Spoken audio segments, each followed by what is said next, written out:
In episode 26, I visit New York Yankees catcher J.C. Escarra. Get ready to hear from the Hialeah Cannon.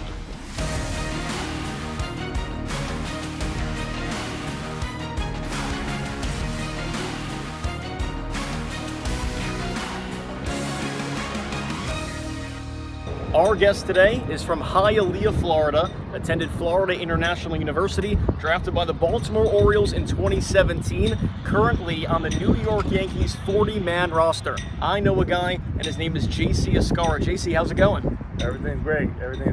Happy to be here, beautiful weather, and excited for this year. It is beautiful weather here in Tampa, Florida at the New York Yankees spring training facility. If I told you back in 2023 when you were with Gastonia that you'd be here back-to-back seasons with the New York Yankees camp, what would you tell me? I mean, it'll definitely be a long shot, but that was the goal, and I'm happy that it finally happened. Now, the Yankee players, pitchers, and catchers don't have to report until February 11th. Why are you here early?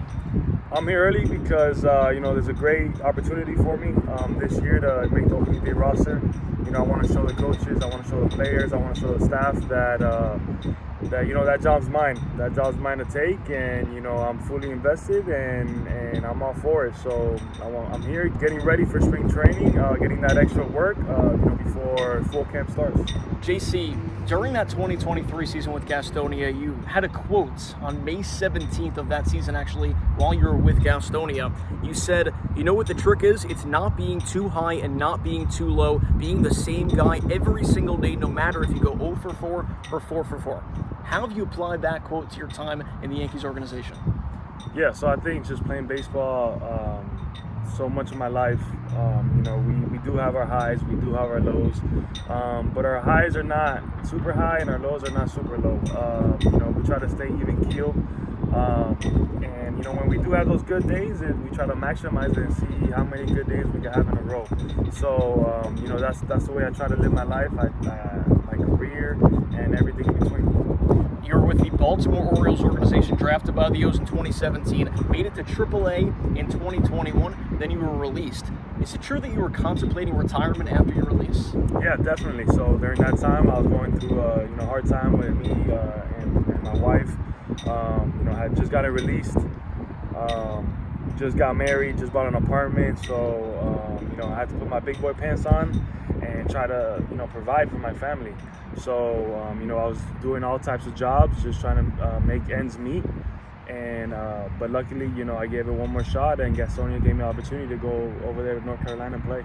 Talking about going to North Carolina and play, of course, you explored independent ball. What is something you learned about indie ball once you started playing it in 2022 that you didn't know beforehand?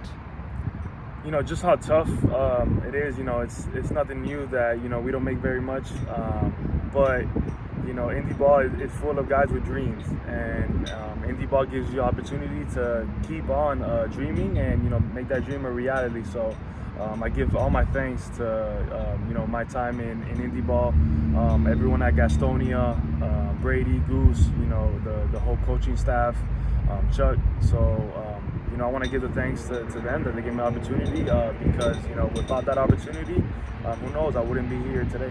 Do you see yourself almost as a beacon of hope to those in independent ball right now, and they can make it out, get back to affiliated ball? 100%. I want my story to be an inspiration to others that are going through the same things I went through, and look where I'm at right now. So it is possible. Those dreams do come true, and if I can do it, anyone can. Now, why do you choose Gastonia? So, it's no secret the Atlantic League is one of the best indie ball leagues out there. A lot of opportunity, a lot of ex-big leaguers, so much talent in that league. So that's where I wanted to be. I reached out to many teams in the Atlantic League, but the guys over there at Gastonia really believed in me and gave me an opportunity. JC, you played 5 different positions with Gastonia in that 2023 season. Catcher, first base, third base, right field, and left field. Explain your versatility, how you were able to play so many positions during that season. Yeah, just being an athlete. They gave me the opportunity to play different positions, and it really took off from there because I was able to take that into Mexico into winter ball now with the Yankees. And even now with the Yankees, I play different positions. I'm known as a utility player that could, do more than beyond catch. And I think that's helped me get to the level that I am today. You played outfield for the first time in your pro career with Gastonia. What went into that decision when you were in right and left fields? Yeah, I think just like everything else, I wanted to be in the lineup, and at that instance, there was an opening in the outfield. I told Goose, "Hey man, put me out there. I could play outfield," and I did a great job. How much of an advantage was it for you to be able to display your versatility while you were with Gastonia during that 2023 season? Yeah, it showed many scouts and many teams that I could do more than just catch. I could play different positions. When I'm hot at bat, you want me in the lineup, so you can find different openings for me, and I will do a good job not only offensively but defensively. What was it about Gastonia specifically that enabled you to showcase your talents and then eventually get picked up by Mexico during that year? Yeah, I think Gastonia, we just had a bunch of great guys, talented ball players. We really fed off each other. I remember the guys like Zach Jarrett, Carlos Franco, and the whole team basically. Which if one guy was doing well, another one wanted to do well too, and we just competed against each other, and it was a fun time. It was a fun time being on that team. It was a fun time. 220 home runs overall that season. That's exactly what I'm Atlantic talking League about. record in a single season. Yeah, that's exactly what I'm talking about. If I hit one, there comes someone else hits one, and we just have a party.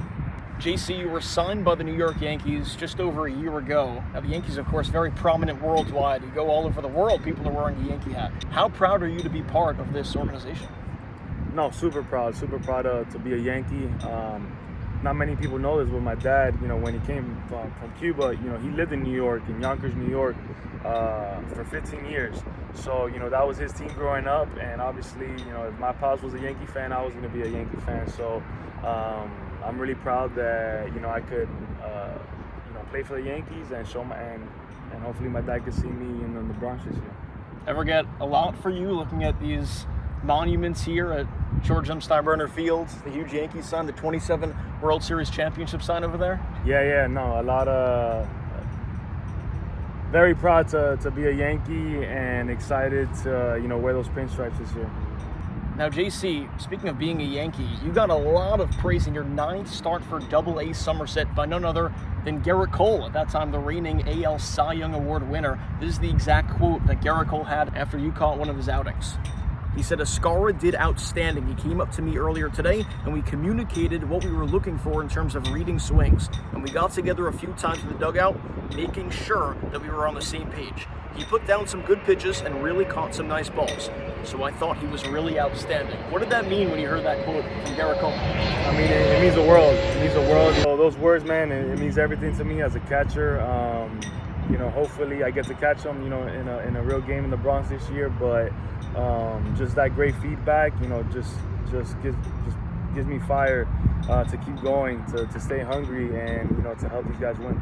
Of course, JC, you made that cool connection with Gerrit Cole. We have a segment on this podcast called Cool Connections. You have a really cool one in Nestor Cortez Jr., both from Hialeah, Florida. Is that how you guys made that connection? Yeah. So me and Nestor go way back since we were little kids playing a t-ball, coach pitch, with each other, against each other.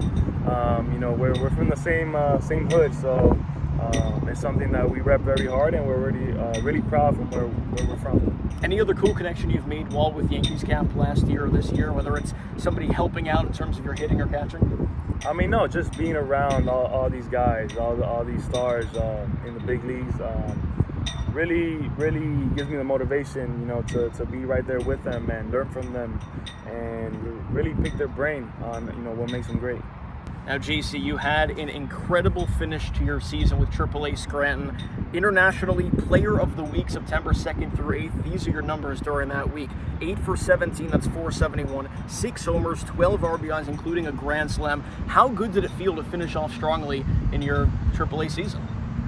Yeah, so everyone, wants to start off hot, but it's even better to finish hot. So I'm happy that, I had a great year and I finished off strong. Which really set me up to, have a good spring training and open a lot of eyes. Then you had a great winter ball You took all the success you had with AAA, took it into this past season that just ended roughly a month ago. The Dominican Professional Baseball League batting champion. Congratulations, you hit 363 during the season. How'd it feel to win the batting title? Yeah, it was awesome. It was awesome to play in Dominican Republic. You know, just like I said, not trying to be too high or too low. You know, I'm just trying to be who I am, be the ball player that makes me good, and do the things that makes me good. And that's what I took to the Dominican. Just be myself, and thank God, you know, it went well. 1.025 OPS in 35 games. I'd say it certainly did go well. Did winter ball help you stay in the groove of feeling comfortable at and behind the plate? 100%. You know, that's why there's winter ball leagues, to, you know, keep that success going. I finished off AAA strong. You know, I didn't want to take 5-6 months off, so went over there to the best league outside of the big leagues, over there, Dominican Republic. And thank God, you know, I had a lot of success. And as a catcher, you know, I wanted to keep getting reps, keep bettering my craft as a catcher. And what better way to do it than playing for Yadier Molina, one of the best catchers in the history of baseball. How much did you learn from Yadier? I learned a lot, man. I learned a lot. It was great having him as my head coach, and really teaching me more about the mental side of baseball, thinking ahead, reading swings. You know, he helped me a lot, and those are things that I'm going to take with me this year. We have a segment on this podcast called the Pep Talk segment. What's the best piece of advice you've ever gotten, whether it's from Yadier Molina or someone else? Man, I think the best piece of advice is, you know, it doesn't matter what level you're in. You know, I've been through it all. So it could be rookie ball, it could be college, it could be high school, it could be indie ball, it could be AAA. Always think that that's your big leagues. So, you know, if it's my turn to play in indie ball, you know, for that moment that I'm in indie ball, you know, I'm playing like if I'm in the big leagues. And that's something that I could take from level to level, and, you know, it'll really help you. It's pretty good advice. Yeah. There are 3 catchers on the New York Yankees 40-man roster right now. You, Jesus Rodriguez, and of course, Austin Wells. How do you like your chances of making the team out of spring? Yeah, so, you know, that's the goal, but at the end of the day, you know, I can't control those things. The only thing I can control is going out there, staying healthy and playing my game, working hard every day, and I believe that things are going to work out itself. Anything you're working on improving during spring training? I think right now, you know, you can never stop improving. I think biggest thing is definitely catching.